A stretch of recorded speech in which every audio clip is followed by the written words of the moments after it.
Plaintiff Terri Muston has been a foster parent for almost 18 years. And although it's one of the most rewarding jobs, it's also one of the most difficult. Terri says the defendant was one of her foster sons, and she's suing him today for a loan and emotional distress. Defendant James Grice Jr. grew up in an abusive home, and as a result, he ended up in foster care and moved in with Terri's family at the age of 13. James knows he wouldn't be where he is today had it not been for Terri and her family, but says the money Terri's suing for was a gift. Start with you. I've been a foster parent for almost 18 years. We've adopted 11 children. I have a stepdaughter, and I have one that's been in guardianship since she was 15 months old, who's now almost 17. I hope she makes it. Very trying right now. We have raised numerous kids through foster care. It's very rewarding, but it's a very, very hard job. It's not like What's most difficult about it? they're not your children. They've been raised differently. There's A lot of corrections to be made yes, in their yes. lives. A lot of learning, personal hygiene, family. There isn't a lot of that with these kids. That's why they're in foster care in the first place. Yes, Yeah. yes it is. And what's your observation of the children who leave foster care? Not necessarily yours. You can let me know about them as well. But I hear there's a real crisis for those who age out of the system. And I think that's at age, 17, 18. You age out and you don't have parents. You've been dependent on your foster parents. You really have nowhere to go. What do you know of that? You can't just let them go. Yeah. They have nowhere to go. Right. You have to. You're a parent. Yeah. You take these kids in to teach them, love them, nurture them, raise them as part of your family. Yeah. You do make sure that you keep in touch with them and support them as best you can. Yes, I do. Good. Yes, we do. Because that's not the case in a lot of instances, because foster parents receive funding. Yes. Some are motivated by the funds. And so when the funds stop, so does their connection to the foster children. Yes. And so I'm glad to hear you have a different value. Yes. And that I would encourage other foster parents, when the children age out, give them a hand. Just keep giving them a hand. They know it's been difficult for them. So continue that help. They're not quite through the rain until the sun comes up. Sun doesn't come up until they're capable of living by themselves. You give me some background, sir? I came into care of Miss Muston and her husband when I was 13. Their first foster home I'd ever been in. Grew up in an abusive home until I got to them. Family of eight kids. My mother worked. She was the only one that worked. How was it growing up there? Growing up with Miss Muston and her husband. That's correct. Oh, it was a breath of fresh air. It was a great place. Good. We have different stories. All right, what you doing with yourself? You finished high school, did you? Yeah, I finished. Okay. She was at my graduation. The whole family was. What'd you do from there? Went on to college. Good. Excellent. I guarantee you this, that I wouldn't have gotten where I have gotten even now without Terri and Jeff and the family. Good. I have a son. I actually married one of her adopted daughters. Wow. Good. And we have a child, and she's Beautiful. a great grandmother. She's phenomenal. As a matter of fact, she goes to all of his sports activities. And Mother Teresa. There you go. Mother Terri. There you go. I'm proud to be able to put you in the spotlight in this manner so that other foster parents can find out how fulfilling it is to have raised a young man who had been abused. You took in at age 13, you put him on the right track. He went to college. He's very grateful and happy to you. A lot of foster parents, they will change their ways if they know that this is the type of fulfillment. One of the most fulfilling things I get is not from you're laugh, you're funny, you're entertaining. I hear that a lot, but the most fulfilling thing I appreciate is people tell me I make a difference. When they say, I learned stuff watching your show. You inspired my son when he watches. I get inspired by the story with you and your mother. Those are the compliments I like. That gives me the fulfillment. Otherwise, I quit. Now, y'all stop telling me I'm making a difference. I'm quitting. I've been on 21 years. What y'all want out of me? But hopefully they're looking, other foster parents, and saying, wow, did you hear how he glowed and talked so glowingly about her? I want to hear that. So, thank you. It's very rewarding, but it's a very, very hard job. It's not like What's most difficult about it? they're not your children. They've been raised differently. There's A lot of corrections to be made. yes. Plaintiff Terri is suing her foster son, who claims he left an abusive household to move in with Terri when he was 13. What is the loan you're suing him about? The loan? You're suing him about a loan. What happened? I've helped him monetarily forever since he's moved out, on, and it come to the point where you need to stand on your own 2 feet. You need to learn to handle your finances, and I'm not helping you do that by keep handing to you and bailing you out of things. So I told him when he come to me for the money, you have to pay this back. This is my bill money. It has to be paid back. Well, he kept promising and promising and promising, and he's going to do this and he's going to do that. And finally, When did you loan it to him? Pardon me? When? What month and year approximately? February, the end of February. And when did he say he was going to? Did he give you a deadline, or did you give him a deadline for payment? With his next unemployment check, At least he Which didn't he use the didn't income tax. That was February. That was around the good. Yeah. That was a good time to say income tax. Start to tell that lie. I paid for him She to get would have his bought tax. that lie within 2 months, Mom. Income tax is coming. You better write that down. Go ahead. So he said when his unemployment check came, and that came and went, and nothing. Nothing. All right. And the amount of the loan was, once again, the amount of the loan. Was- I see you're suing for $900, and Yeah. it includes emotional distress. Yes, the So loan what was- portion is just for the loan? 400. 400. All right. And sir, what do you say to this? Say she loaned you 400.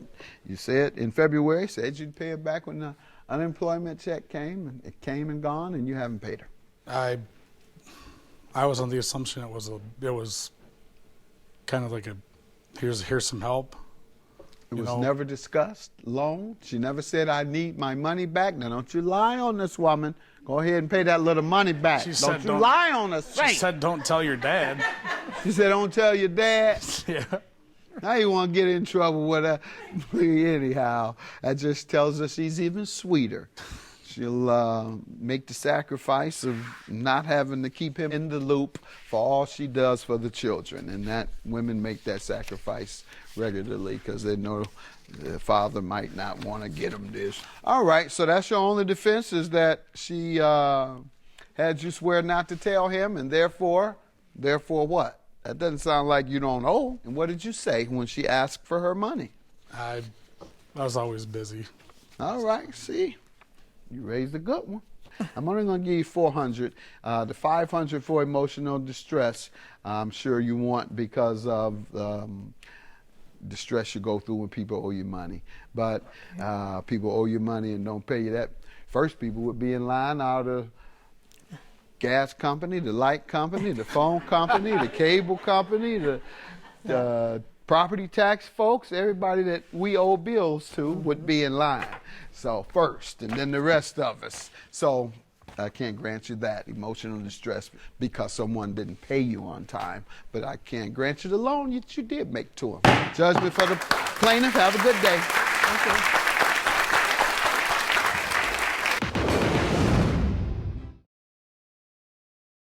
Plaintiff Anita Gibson says the defendant was her daughter's roommate, and Anita had a lot of respect for her because she's a single mother of two. However, Anita now believes the defendant is irresponsible, and she's suing her today for a gas bill. Defendant Jessica Redmond says while living with Anita's daughter, she lost everything because instead of using Jessica's money to pay the bills, Anita's daughter stole it. Jessica feels Anita should go after her daughter for the gas money. Start with you. I met Jessica in September of 2017 through my daughter. Her and my daughter were roommates at that time. When I met Jessica, I thought she was a very responsible young lady. She's a mother of two. One of her children are handicapped. I had great respect for her because I was a young mother myself. During that time, Your Honor, I found out that Jessica's not as responsible as I thought she was, and that's why we are here today. Okay. What kind of lifestyle did you observe, if you did at all? Was she hanging out every night at the club, at the bar? Bunch of new bags and clothes and... They were two young pretty women. sharp over there now. Hair laid? Go ahead. They were two young women. You know, I was young. Right. You know, in my 20s at one time, you know, I wasn't really around for that part of it. Okay. So you're not sure whether she was responsible other than she couldn't afford to pay the gas bill. I'll let her tell me that. But yeah, we can't conclude that she's irresponsible because she didn't pay you. She might have paid everybody but you. Okay. All right. Just messing with you. Okay. What kind of lifestyle did you observe, if you did at all? Was she hanging out every night at the club, at the bar? Bunch of new bags and clothes and... They were two young pretty women. sharp over there now. Hair laid? Go ahead. Defendant Jessica Redmond says while living with the plaintiff's daughter, she stole Jessica's rent money. And as a result, Jessica lost everything. Let me hear from you, young lady. I met her through her daughter, which I was living with. I was under the impression the money I was giving her was going to bills, and it wasn't. Given to her daughter? Given to her daughter to pay the bills. She wasn't paying them. She pretty much stole my money. How did you find that out? Well, her and the landlord ended up coming thinking I wasn't paying the bills, trying to put me out. And we, you know, put the pieces together and realized it was her because I was giving her all the money. Did her mother realize it was her as well? Yes. Ma'am? I never denied that part of it, Your Honor. This bill comes from after Jessica signs a new lease in her own name. All right. She says she's irresponsible. She says your daughter's a thief. So that's all. That's all. I think they were both, you know, at fault. What did she steal? Well, she didn't steal anything. Oh, okay. Because she said your daughter did, and you say you're not contesting it. Oh, I'm saying that. I'm not sure. That's what I'm saying. I wasn't there. I didn't live with them. I didn't even live. She never admitted to it. Right. Obviously. Right. All right. And did it ever come up between the three of you all? All three of us did never Did have the a daughter discussion. admit in front of her mother? Her daughter did own up to it. With her mom as well? Telling her mom, or you don't know? Yes. She told her mom? She told her mom. How do you know? There. We were all there talking when they both tried to come put me out, and all four of us were there. Landlord, Anita, Deanna, and me. That's when all pieces came Me, together. the landlord, and her and my daughter were never in the room together, ever. All the conversations were over the phone because I was 2 hours away. I did not live in the vicinity. You drove down there to put me out. I did not drive down there. I told Deanna to put you out. Me and the landlord and my daughter and her have never been in the same in a room together. Everything was been over the phone. I live 2 hours and a half away from them. So I have to go by. Right. But let me just make an observation that when I asked you whether you believe your daughter did it or not, you said you don't know. I don't know. If my daughter tells me affirmatively, Dad, I didn't do it, I'm going to say, no. She said she didn't do it, and I believe her. I wouldn't say I don't know whether she did it or not. Don't get me the line. Don't start me the line. No, in the That's beginning. how you came across, ma'am. No, in the beginning, Your Honor, I did come across that way, but as time went on, Now that and you things were think coming to about the it, surface. all right. I have to kind of like change my mind on All right. that Well, observation. say it with confidence next time. Say, Okay. no, she would never do that. I raised her better than that. Somebody accuse your daughter of stealing, all right? Don't say, I don't know. Maybe, maybe not. That girl. Well, if she says she did it, she might have. Well, That's not that very was convincing. I'm having a little fun with you here. Tell me about the gas bill. She ran the gas bill up how many months without paying? a year A from. year? Yes. Was your daughter living there also? No. Oh, okay. Ma'am? So, yeah, her daughter was kind of in and out, and then she finally got her stuff and left. But that left me stuck with everything after I lost everything. I lost my deceased son's keepsakes, my daughter's prosthetic legs, all my furniture and everything I work hard for in my storage. All I had was a couple bags for me and my kids. You mean after you were evicted? Well, I didn't get evicted. What happened? She ended up leaving. Her daughter just How skated did you out. lose your things, though? Because I was giving her daughter money on top of the bills as far as like cell phone bill, car payment, insurance, and she was supposed to reimburse me and didn't. That's how I ended up losing all my stuff. What did you do with the leg? I'm Prosthetic sorry. leg. That was in my storage. So I needed those. And you so couldn't I could pay your continue storage to do, fee? That's your point? Right, because I That's how gave you her know. the money to lend her and she didn't pay me back. All right. On the gas bill, your defense is what? Is that her daughter shared some of it when she would come over? What are you saying? She came over for a little bit, but I do own the fact that I did make an arrangement with her to pay the bill and I didn't. Okay, good. But in the event of everything me and my children have lost, I feel like call your daughter and ask her to pay it. That's Her how I daughter feel. didn't live there while you I ran the understand. gas up. I just felt like all the bills I paid in the house, all the rent I paid, And the everything fact that I the daughter lost. stole the money, as you Yes, believe. I feel like go after her, not me, over that, because I spent well over what she's saying I owe in bills with her daughter living there. Defendant Jessica Redmond says while living with the plaintiff's daughter, she stole Jessica's rent money. And as a result, Jessica lost everything. If you feel confident that you can prove that the daughter, you gave her the money and the daughter didn't use it for rent and instead stole it, then bring the daughter in here. I'll hear that case. Yeah. We can do that. Sue her. That means she owes you for the money that you were giving her and she didn't use it for rent. That's called conversion. In fact, it's a crime, criminal conversion, when you take something from someone for one reason and you convert the use for another. In this case, you convert it for your own ownership. So if you feel confident in that, then bring her on. But in the meantime, you have to pay the bill that you accumulated in her name. Yes, ma'am. You want to say something else? I would before I like give to. you all the money? No, sir. I just wanted to say that she did tell me she lost things, and I gave her all my furniture except for my bedroom set and my granddaughter's bedroom set. I gave it to her at no cost because I felt some type of way. And if she says I'm lying, you can very well call the landlord because she well knows that the furniture in there belonged to me. The table, the dining room table that her kids eat on belonged to me. That stove and that refrigerator in there, I paid for.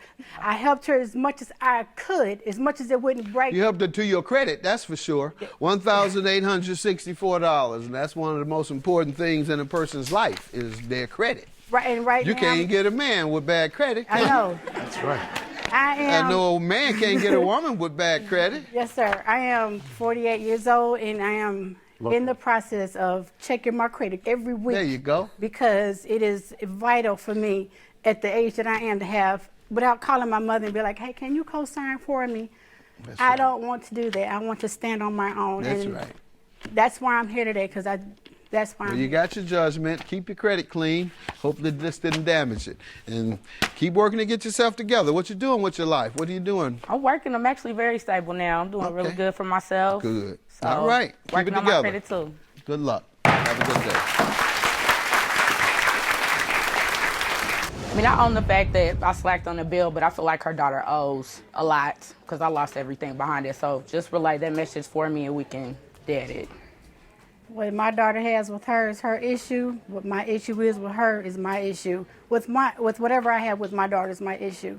But next time, have your mother co-sign an agreement. Have your daughter teach your daughter how to pay her bills and not steal everybody's money. That's your problem. That ain't got nothing to do with me. Again, that has nothing to do with me. You enabled her. You enabled her. I ain't got nothing to do with that. You was still partying with her, right? So it don't. I was still paying bills. I can party and pay bills. Your daughter can't. You was still there. Your daughter can't. You Tell got her daughter to get her right because I got my You together. sure did. Plaintiff Alan Peebles met the defendant online, and they became good friends. Alan allowed the defendant to move in with him, and then he allowed the defendant's boyfriend, the co-defendant, to move in after he'd been kidnapped from a homeless shelter. However, he's suing them for unpaid rent and a lease termination fee. Defendants Mark Dameron and his boyfriend Frank Rodzicki say Alan used Frank for money, and he would often borrow money to go to the bars and find men to bring home to the sex chamber in his basement. Frank is countersuing Alan for an unpaid loan. Start with you. I met Frank many years ago in an online chat site. We became very close friends. Eventually, he came up for a Christmas party and visited my home. He stayed at my home another time when there was a hurricane going through Florida. And so we had been close for quite a long period of time. He'd been in an abusive relationship. So during that period of time, I offered to let him come move in with me, and he did. In December of this past year, I believe it was, that he met Mark, and their relationship began to blossom as well.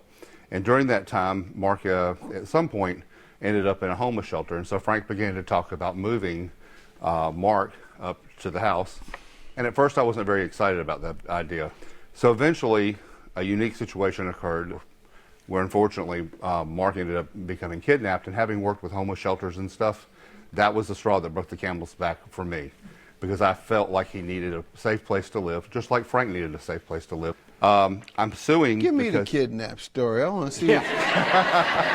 Probably that one. I want to see what you exactly what you went for. Go ahead. But Mark can probably tell that story better because that was about him. Go ahead. So you moved him in after the kidnap story. Yeah. The day after he had signed, I believe it was the day after he had signed the lease, is when there was a big blow up where he referred to himself as in the B word, and I was like really shocked, and he read me the riot act. So I'm suing for. I know what you're suing. Let me hear from you. Yes. Who wants to speak first? Your Honor, I'm sorry. Your Honor, I feel like the only reason we're here is because Mr. Peebles was draining Frank of every penny he possibly could. For this, for that, just everything. He even borrowed money off of him to go to gay bars. He'd pick up men. He'd bring them back to. Wasn't he staying in his house? All three, both of us. When all this was happening, was he staying with him? Yes. All right. So why didn't he just move? If he was abusing him so bad, why didn't he move? Well, or better yet, why didn't you advise him to move? Oh, I'm sorry, you were kidnapped, so you couldn't. So you couldn't tell him. Plaintiff Alan Peebles is suing his former roommates, who claim Alan had a sex chamber in his basement. Go ahead. Mr. Peebles got mad because I put a stop to him borrowing money off of Mr. Rodzicki all the time. It was money for this, it was money for that. What? Money for rent, money for food, money for utilities, money that everybody should pay when they're living under another person's roof? That's the money you're talking about? No, sir. What money? Money, how much was he paying for rent? I paid $600. How much was he paying? You're speaking for him. $600. $500. $500. We were supposed to split the utilities, but that never happened. I paid all the utilities out of That's my not funds. true either. All utilities. I made him a loan. I got several checks here. I paid for his. Why didn't you move then?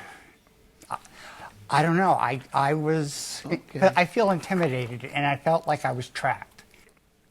Alan has no income. I mean, I was paying everything. This, sir? Yes. I'm a realtor. I do have income, and I was having a very difficult time at the time. But let me make something abundantly clear. Before he moved in, I already noticed that when he'd come up to visit during the hurricane, that the transference, having been a social worker for many years, the transference from his abuser to me had already begun. So his belief that I was being abusive is in his head, because I was busy taking care of him when he almost died and ended up in respite care. And how did it go when they were living there? Tell me. It was only a couple of days before they had already decided after signing the lease, or after Mark had signed the lease, that he was ready to get the heck out of Dodge. 2 days after moving in or Yes. signing the lease, they right moved after out? signing the lease, it was already planned that they would be moving. No, when did they move out? How many days after? Approximately 2 or 3 days. May I speak? Yeah. He told me that he wanted me the hell out of his house. He told Frank. Why? "Get What the did he say? hell-" Why? What did he Because accuse you I of? stopped the money that he was mooching off of You Frank. stopped it in 2 days? I lived there from the 1st, Your Honor, until the 14th. 14 days. I was there for 2 weeks, was it. And what did you observe regarding monies It that was- made you so convinced that he was using him that you all had to move? He was constantly asking Frank for money for this, for that, getting money off of Frank to go to gay bars, pick up men, bring them back to his house. He has a sex chamber in his basement. It's the truth. It's the truth. This story is getting wilder and It's the wilder truth, as it Your goes on. Hey, what goes on in the chamber? You better ask him. He knows more about it than I do. I don't even know what he's talking I may about. have to call my because wife, you tell her to asked me set to one go of them extra downstairs and rooms look up. at it. Call the contractor. Call the contractor, set it up. I guess it got set up with all that money I was getting. Who knows? And Frank, what do you say about moving? Because he was telling him that he could not be in the house. He saw what I was doing for Alan. He would intimidate me, and I would give him money. I would, for anything he wanted. I was paying, bills. I would even, he wrote a promissory note for the $6,000 check, which I have here, and What did he tell wouldn't you he even- needed $6,000 for? He That- claims it was to pay off his credit card in I order was in the to process. refinance his house. That's true, sir. Yeah, I'd have told him to stop paying too. You have a point there. So there Alan was would no not give coercion me a here. copy of the promissory note. at You that have it? point. I have a copy of it now. Yes. Yeah. So you got your May I copy. speak, Your Honor? Yes. He goes on about he's suing me for a 6 months lease. I have right here the rent receipt that Mr. Peebles wrote out to me. It says month to month, no lease. Do you want There to know you- that? Here's a copy of the lease, sir. Do you want to look at this? Yes, you can hand me that. Doyle, let me have what this gentleman. I don't know what's been added to that. That's what he's going to hand It's me. your I'll writing. look It's at it. your I'll look at writings. it. Month to month, City no of East lease. Point for utilities. We times. split the utilities. I never got any cash from you, Alan. How could I get cash when you weren't working? Sir, take a look at that and explain it. Can you look at that? That's the no lease is not my handwriting. That's a lie. That's a lie, Your Honor. Let me see Well, the compared to document. all that you've told today, that would be the first, now wouldn't it? Let me see your lease, please. No lease is not your handwriting. I'm looking for another N. Can't tell. And it's your We burden wouldn't to be prove. here if they would have just given me notice. Early termination. and left. Upon 60 days written notice, shall terminate this agreement provided that the tenant pays a termination fee equal to $1,200 or the maximum available by law. That's part of your claim, right? Yes, sir. Left without notice or without 2 months notice, 60 days, and therefore owes $1,200. That's in the lease. Who signed this? Who signed this lease? I haven't Mark been signed able- that lease. All right, well, then that's who's Frank had a liable, month Mark. to month, though. So he still had to give his notice that he was leaving. Plaintiff Alan Peebles is suing his former roommates, who claim Alan had a sex chamber in his basement. Can I see your ID today? You have your ID? Here it is.